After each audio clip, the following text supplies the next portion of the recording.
नमस्कार, मैं हूं आपके साथ लक्ष्मी और आप देख रहे हैं देश का पहला समझाने वाला बुलेटिन। खबर तो समझिए। इस आधे घंटे में हम आपको सिर्फ खबर ही नहीं दिखाएंगे बल्कि खबरों की पेचीदगी को भी समझाएंगे।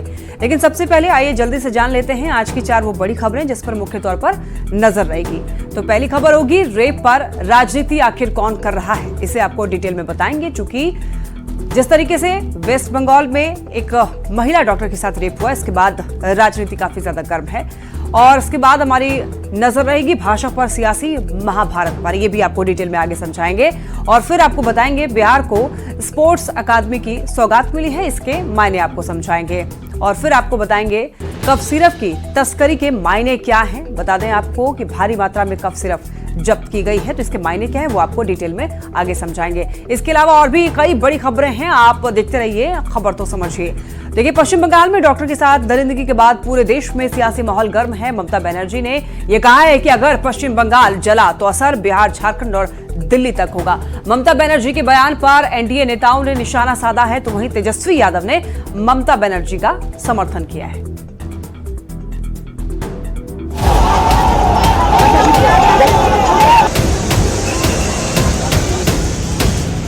वो असंवैधानिक बातें बोल रही हैं। पूरे बंगाल में बीजेपी जो है गुंडागर्दी कर रही है। डॉक्टर से रेप और मर्डर के बाद चल रहे आंदोलन के बीच पश्चिम बंगाल की मुख्यमंत्री ममता बनर्जी के एक बयान ने पूरे देश का सियासी माहौल गर्मा दिया है। ममता बनर्जी ने कहा है कि मोदी बाबू कोलकाता के रेप मर्डर केस में अपनी पार्टी का इस्तेमाल करके बंगाल में आग लगवा रहे हैं। अगर आपने बंगाल को जलाया तो असम, नॉर्थ ईस्ट, उत्तर प्रदेश, बिहार, झारखंड, ओडिशा और दिल्ली भी जलेंगे। हम आपकी कुर्सी गिरा देंगे। ममता बनर्जी के बयान पर बीजेपी के फायर ब्रांड नेता और केंद्रीय कपड़ा मंत्री गिरिराज सिंह ने पश्चिम बंगाल की घटना पर लालू प्रसाद और तेजस्वी यादव की चुप्पी पर सवाल खड़ा किया। गिरिराज ने ममता बनर्जी की तुलना नॉर्थ कोरिया के तानाशाह शासक से कर दी। ये जुबान कोई लोकतांत्रिक व्यक्ति का हो ही नहीं सकता, मुख्यमंत्री का। तो तेजस्वी यादव ने ममता बनर्जी के सुर में सुर मिलाते हुए बीजेपी पर पश्चिम बंगाल में गुंडागर्दी करने का आरोप लगाया है। तेजस्वी ने कहा, बीजेपी बंगाल में माहौल बिगाड़ रही है। तो पहले भी कहे, रेप की घटनाएं उत्तर प्रदेश में सबसे ज्यादा है।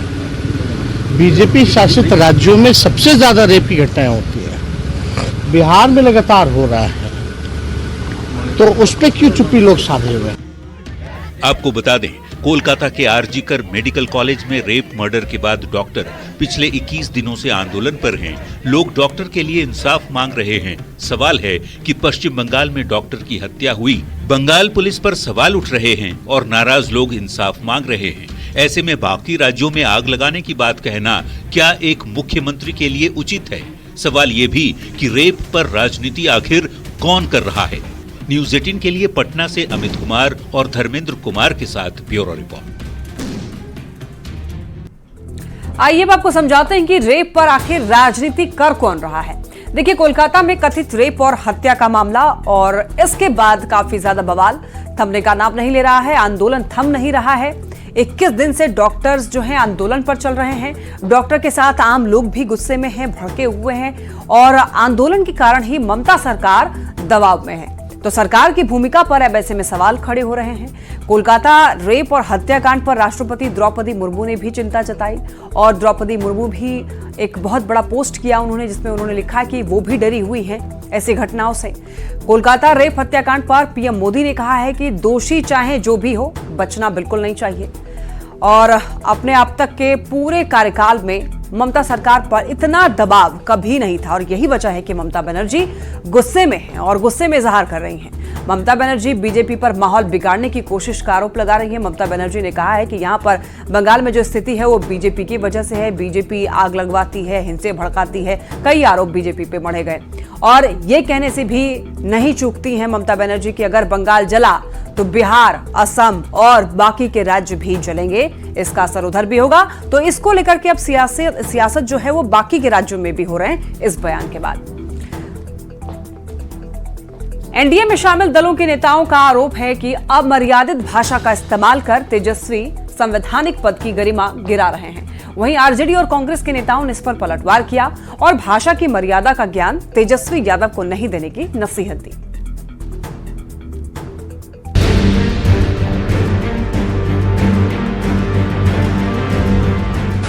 ये तो अब जो मुख्यमंत्री के आसपास जो चमचे बेलचे हैं वही लोग करते हैं। बिहार विधानसभा में नेता प्रतिपक्ष तेजस्वी यादव आजकल कानून व्यवस्था और ट्रांसफर पोस्टिंग को लेकर नीतीश सरकार पर हमलावर हैं। तेजस्वी यादव ने सरकार पर निशाना साधने के लिए जिन शब्दों का इस्तेमाल किया है उस पर अब सियासत तेज हो गई है। पहले ये सुन लीजिए कि तेजस्वी ने कहा क्या। ये किसी से छुपा हुआ नहीं है। जो लोग ये बातें कह रहे हैं वो लोग भी अच्छी तरीके से जानते हैं कि किस हिसाब से बिहार में ट्रांसफर पोस्टिंग का खेल हो रहा है। ये तो अब जो मुख्यमंत्री के आसपास जो चमचे बेलचे हैं वही लोग करते हैं। अब तेजस्वी यादव की भाषा को लेकर बीजेपी और जेडीयू ने निशाना साधा है। एनडीए में शामिल दलों के नेताओं का आरोप है कि अमर्यादित भाषा का इस्तेमाल कर तेजस्वी संवैधानिक पद की गरिमा गिरा रहे हैं। पारिवारिक राजनीतिक आरक्षण का इन्हें लाभ मिला हुआ है, तो शायद यही कारण है कि संवैधानिक पदों की गरिमा या फिर नेता प्रतिपक्ष की जो अपनी एक गरिमा होती है, शायद यही कारण है कि उनको इस बात का ख्याल नहीं होता। एनडीए नेताओं ने उन्हें अपने शब्द पर संयम और भाषा पर लगाम लगाने की सलाह दी है। ये कैसी ओछी सोच है तेजस्वी जी की। शब्द का संयम और भाषा पर लगाम जरूरी है। वहीं आरजेडी और कांग्रेस के नेताओं ने एनडीए नेताओं पर पलटवार किया है और भाषा की मर्यादा का ज्ञान तेजस्वी यादव को नहीं देने की नसीहत दी है। बीजेपी कम से कम भाषा की मर्यादा का पाठ न पढ़ाए। नेता प्रतिपक्ष श्री तेजस्वी यादव जी ने सब दिन भाषा की मर्यादा का ख्याल रखा है। सबसे माननीय मुख्यमंत्री नीतीश कुमार जी के साथ दो व्यक्ति यानी राहु और केतु को बैठा दिया गया है, तब से भाजपा और जेडीयू दोनों का मानसिक स्थिति इस प्रकार से हो गया है कि अच्छे शब्द का इस्तेमाल ही नहीं करते। भाषा की मर्यादा का मुद्दा बिहार में पहले भी उठता रहा है। एक बार फिर एनडीए नेताओं ने तेजस्वी यादव की भाषा पर सवाल खड़ा किया है, जिस पर सियासी वार पलटवार तेज हो गया है। न्यूज़ 18 के लिए पटना से अमित कुमार के साथ ब्यूरो रिपोर्ट। तो भाषा पर सियासी महाभारत आखिर क्यों छिड़ा हुआ है वो आपको बताते हैं, इसको समझाते हैं। देखिए, राजनीति में नेताओं की भाषा पर कई बार सवाल उठते हैं। होता क्या है कि विरोधी पर निशाना साधते हुए नेता जो हैं अक्सर ऐसा होता है जब वो भाषा की मर्यादा भूल जाते हैं और कुछ ऐसी बात कह जाते हैं जिस पर विवाद खड़ा हो जाता है। और हाल ही के दिनों में तेजस्वी यादव कानून व्यवस्था और ट्रांसफर पोस्टिंग के मुद्दे को लेकर के सरकार पर हमलावर हैं। तेजस्वी यादव अक्सर ये कह देते हैं कि सीएम नीतीश के अगल बगल रहने वाले चमचे बेलचे ट्रांसफर पोस्टिंग करते हैं और उन्होंने ये भी कहा है कि पैसे देकर के मनचाहा ट्रांसफर पोस्टिंग भी करा लेते हैं अधिकारी। तो तेजस्वी के इस बयान पर एनडीए नेताओं ने एतराज जताया है। एनडीए नेताओं का कहना है कि तेजस्वी यादव नेता प्रतिपक्ष के पद पर हैं, तो उन्हें ऐसी भाषा नहीं बोलनी चाहिए। तेजस्वी यादव को भाषा की मर्यादा का ख्याल रखना चाहिए। तेजस्वी पर एनडीए नेताओं के आरोप पर आरजेडी और कांग्रेस के नेताओं ने भी पलटवार किया है। तो इंडिया गठबंधन के नेताओं का कहना है कि जो नसीहत दे रहे हैं वो पहले अपनी भाषा देख लें, यानी कि एनडीए के नेताओं के लिए कहा गया। यानी कि भाषा पर बिहार में फिलहाल सियासी महाभारत छिड़ी हुई है। हालांकि ये किसी एक पार्टी या फिर एक नेता का मामला बिल्कुल नहीं है, लेकिन जरूरी है कि बोलते समय सभी नेताओं को संयम बरतनी ही चाहिए। नालंदा के राजगीर में 750 करोड़ रुपए की लागत से एक अत्याधुनिक राज्य खेल अकादमी और बिहार खेल विश्वविद्यालय का सीएम नीतीश कुमार ने उद्घाटन किया। बिहार में खेलों को बढ़ावा देने के लिए इसे सरकार का ऐतिहासिक कदम माना जा रहा है।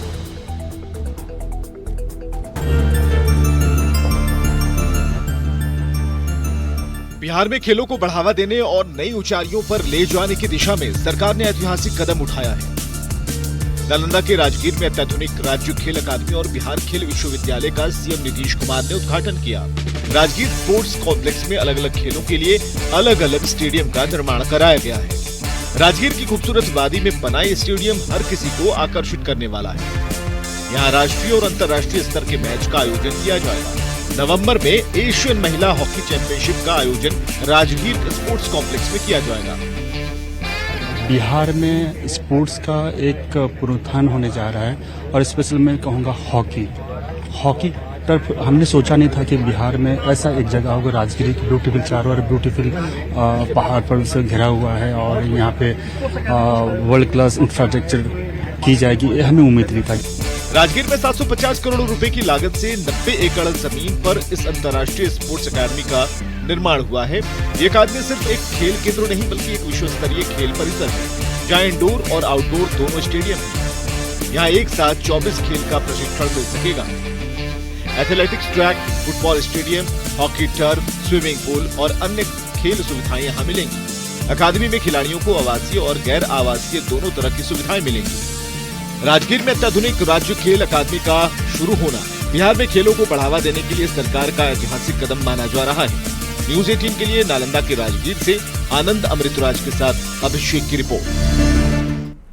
तो बिहार को स्पोर्ट्स अकादमी की सौगात के मायने क्या हैं वो अब आपको समझा देते हैं। देखिए, बिहार में अब तक खेल पर, स्पोर्ट्स पर इतना खर्च कभी नहीं हुआ था।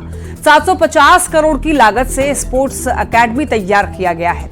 राजगीर में बिहार का पहला खेल यूनिवर्सिटी खुला और इसकी खास बात यह है कि यहां पर एक साथ 24 खेल का प्रशिक्षण मिल सकेगा, यानी कि 24 खेल का एक साथ यहां पर ट्रेनिंग ले पाएंगे जो खिलाड़ी हैं और यहां पर अंतर्राष्ट्रीय स्तर के मैच भी हो पाएंगे।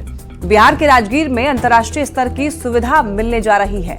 लंदन, पेरिस से बेहतर खेल की व्यवस्था यहां पर है, यानी अब बिहार के खिलाड़ियों को अच्छी ट्रेनिंग मिलेगी और यहां पर सुविधा भी मिलेगी, तो वो अंतर्राष्ट्रीय मैचों में देश के लिए मेडल भी ला पाएंगे। और राष्ट्रीय खेल दिवस के मौके पर ही इस अकेडमी का उद्घाटन किया गया।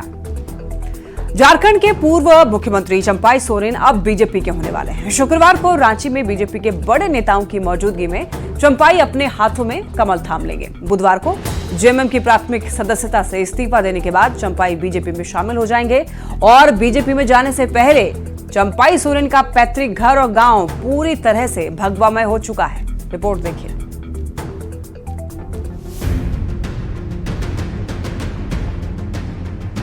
जेएमएम से 5 दशक का रिश्ता तोड़ अब चंपाई बीजेपी में शामिल होने जा रहे हैं। शुक्रवार को चंपाई आधिकारिक तौर पर बीजेपी में शामिल हो जाएंगे, लेकिन उससे पहले चंपाई के सरायकेला स्थित जमशेदपुर गांव भगवा में नजर आ रहा है। केसरिया रंग में रंगा यही चंपाई का पैतृक आवास है। गांव के घर और चंपाई का दफ्तर सब कुछ भगवा में रंग में दिख रहा है। वो जो फैसला लेंगे हम लोग वही मानेंगे। सियासत में कब सुर बदल जाए वो चंपाई के गांव में देखने और सुनने को मिला, जब वहां के ग्रामीण जय श्री राम का नारा लगाते दिखे।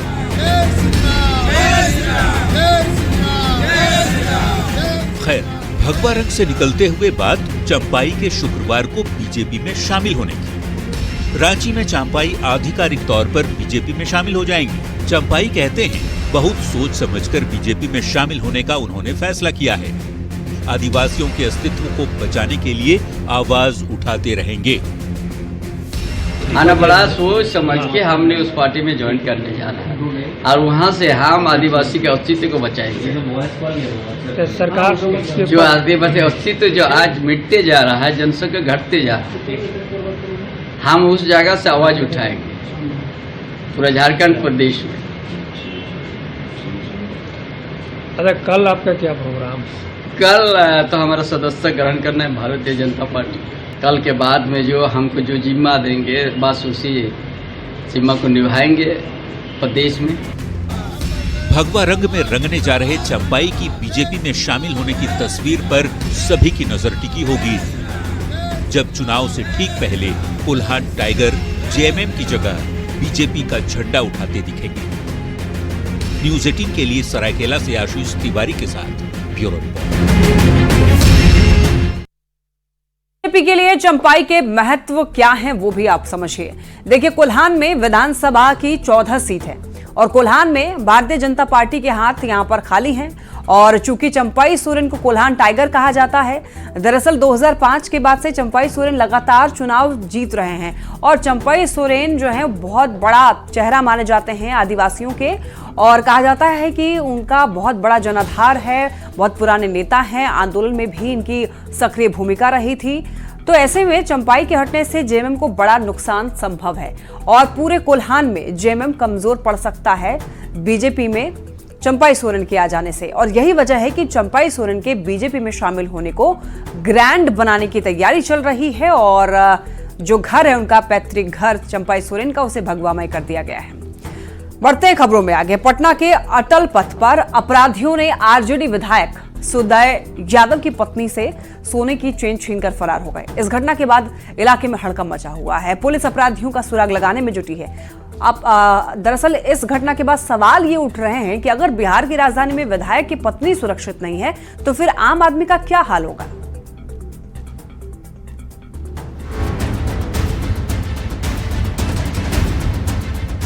पटना बिहार की राजधानी है, यहीं से बिहार चलता है, यहीं पर बिहार के बड़े बड़े नेताओं का आवास है और यहीं पर पुलिस के सबसे बड़े अधिकारी बैठते हैं।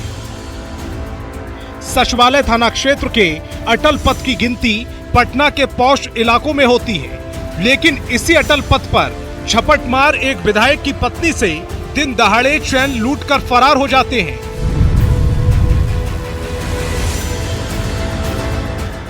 वो भी तब जबकि कुछ ही दूरी पर पुलिस की पेट्रोलिंग जीप खड़ी थी। मॉर्निंग वॉक में घूम रहे थे इसी क्रम में बाइक वाला। कितने की संख्या में बाइक सवार? एक बाइक पर 2 आदमी थे। कुछ पता चल पाया सीसीटीवी से? हम लोग खंगार आए, अभी तक कुछ नहीं मिल रहा है। अपराधियों ने आरजेडी विधायक सुदय यादव की पत्नी से सोने की चैन छीनकर इलाके में हड़कंप मचा दिया है। पुलिस अपराधियों का सुराग लगाने में जुटी है। सीसीटीवी फुटेज खंगाले जा रहे हैं। विधायक की पत्नी आप सुरक्षित नहीं होंगे तो आम लोग कैसे सुरक्षित रहेगा पटना में? नहीं सब है, सब सुरक्षित है। बदमाश आवारा लोग सब है, तब क्या करिएगा। क्या चाहती है पुलिस, क्या एक्शन करे इसमें? पुलिस एक्शन कर रही है। आप संतुष्ट हैं पुलिस की? हाँ, संतुष्ट है। पटना के पौष इलाकों में विधायक की पत्नी से हुई दिन दहाड़े लूट की वारदात ने कई गंभीर सवाल खड़े कर दिए हैं। दिन दहाड़े विधायक की पत्नी से लूट कैसे? विधायक की पत्नी से लूट तो सुरक्षित कौन? राजधानी में लॉ एंड ऑर्डर किसकी जिम्मेदारी? क्या अपराधियों में पटना पुलिस का खौफ नहीं है? ये कुछ ऐसे सवाल हैं जिनका जवाब पुलिस को देना होगा। न्यूज़ 18 के लिए पटना से संजय कुमार की रिपोर्ट। तो देखिए, इस घटना के बाद हड़कंप मचा हुआ है क्योंकि विधायक की पत्नी से लूट की गई और ऐसे में सवाल ये उठ रहे हैं कि अगर विधायक की पत्नी सेफ नहीं है तो आम जनता कैसे सेफ होगी और इसके क्या मायने हैं वो आपको समझा दें। दरअसल अटल पथ पटना का सबसे चर्चित पथ है। यहाँ पर 24 घंटे पुलिस की व्यवस्था रहती है। बावजूद इसके झपटमार विधायक की पत्नी का चेन लेकर के भाग गए। अब ऐसे में सवाल यह है कि अपराधियों ने इतनी हिम्मत क्यों दिखाई? क्या अपराधियों में पुलिस का डर नहीं बचा है? क्या पटना पुलिस का इकबाल खत्म हो चुका है? कई तरीके के सवाल उठते हैं लॉ एंड ऑर्डर को लेकर के। अगर इकबाल खत्म नहीं हुआ है तो फिर अपराधी दिन दहाड़े कैसे ऐसे वारदात को अंजाम दे रहे हैं? और इससे भी बहुत बड़ा सवाल यह कि विधायक की पत्नी अगर सुरक्षित नहीं है तो फिर आम आदमी का क्या हाल होगा ऐसी जगह पर? पटना में एक्साइज विभाग की बड़ी कार्रवाई हुई। ट्रांसपोर्ट की आड़ में प्रतिबंधित नकली कफ सिरप और नशीले कारोबार का खुलासा एक्साइज टीम ने किया है। रामकृष्ण नगर थाना क्षेत्र के जकरियापुर इलाके में न्यू श्रीराम ट्रांसपोर्ट की कंपनी की आड़ में नशीले कारोबार का धंधा चलाया जा रहा था। छापेमारी में प्रतिबंधित कफ सिरप, इंजेक्शन सहित नशीली दवाओं की खेप बरामद हुई है। जब्त कप सिरप की कीमत 40 से 50 लाख बताई जा रही है। यहां से प्रतिबंधित दवा को बनाने और बेचने का काम चल रहा था। एक्साइज विभाग ने 2 लोग को गिरफ्तार किया है और इस गोरख धंधे का मास्टरमाइंड गिरीश फिलहाल फरार बताया जा रहा है।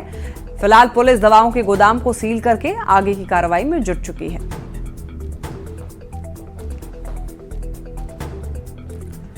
अब आपको कफ सिरप की तस्करी के मायने समझाते हैं। देखिए, बिहार में शराबबंदी है और शराबबंदी ऐसे में नशाखोरों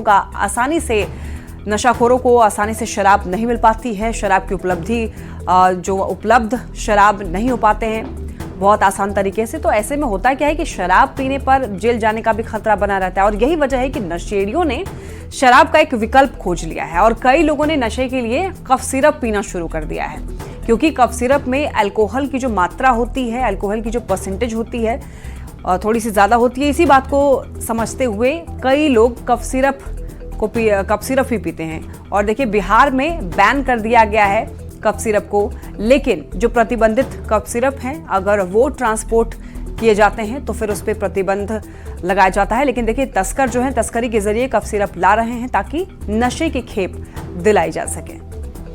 बढ़ते हैं आगे। रिलायंस इंडस्ट्रीज लिमिटेड की 47वीं वार्षिक आम बैठक में कंपनी के चेयरमैन मुकेश अंबानी ने कई बड़ी घोषणा की है और शेयर धारकों के लिए एक शेयर पर एक बोनस शेयर के प्रस्ताव पर 5 सितंबर को बोर्ड बैठक में चर्चा होगी। सबसे ज्यादा जोर एआई के अधिकतम उपयोग से जुड़ा हुआ है।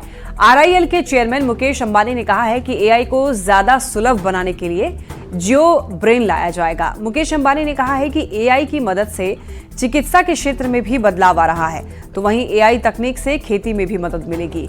आरआईएल चेयरमैन ने जियो एआई क्लाउड का ऐलान किया जिसमें 100 GB डेटा स्टोरेज बिल्कुल फ्री होगा। यही नहीं, दुनिया की सबसे किफायती एआई तकनीक भारत में मुहैया कराने की घोषणा भी आरआईएल चेयरमैन मुकेश अंबानी ने किया। और देश के सबसे बड़े मोबाइल नेटवर्क जियो की धूम इस कदर है कि आंकड़े बताते हैं कि इस पर दुनिया का 8% मोबाइल डेटा यूज किया जा रहा है। और इसी के साथ इस बुलेटिन में फिलहाल इतना ही। तमाम खबरों के लिए आप देखते रहिए न्यूज़ 18।